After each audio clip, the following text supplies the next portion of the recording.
নমস্কার, কিচিমিচি কিচেনে আপনাদের সবাইকে স্বাগত।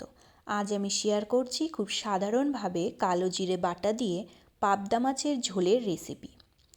রেসিপিটি কেমন লাগলো অবশ্যই কমেন্ট বক্সে জানাতে ভুলবেন না।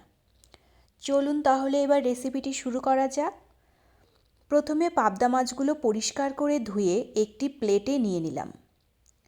লবণ, হলুদ ও সর্ষের তেল দিয়ে ভালো করে মেখে 15 মিনিটের জন্য রেস্টে রেখে দিলাম।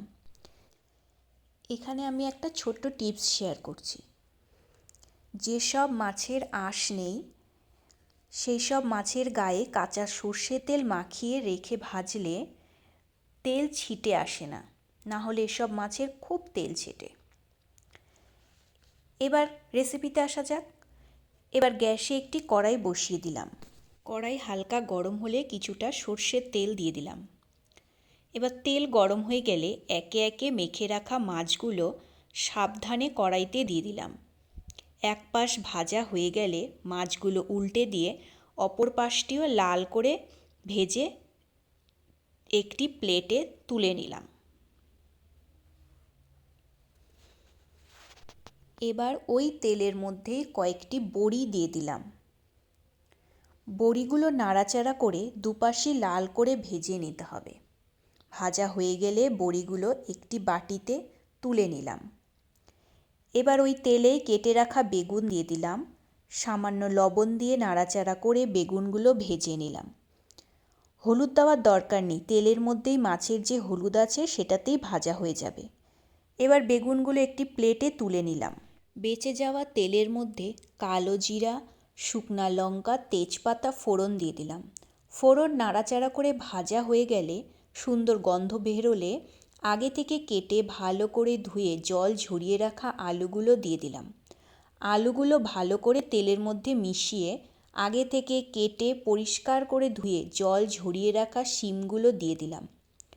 লবণ হলুদ দিয়ে ভালো করে নাড়াচাড়া করে সবজিগুলো ভাজতে বসিয়ে দিলাম। এবার অন্যদিকে মিক্সির বাটিতে 1 চামচ কালো জিরে, একটা গোটা টমেটো, ঝাল অনুযায়ী কাঁচা লঙ্কা, কিছুটা আদা দিয়ে একটি মিহি পেস্ট বানিয়ে নিলাম। সবজিগুলো ভাজা হয়ে গেলে পেস্টটি দিয়ে দিলাম। সবজিগুলোর সাথে মশলা নাড়াচাড়া করে মিশিয়ে নিলাম।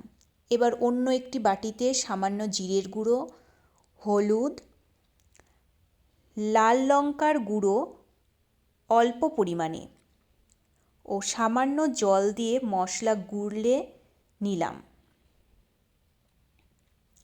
এবার গোলানো মশলা সবজিগুলোর মধ্যে দিয়ে ভালো করে সমস্ত মশলা মিশিয়ে নিলাম।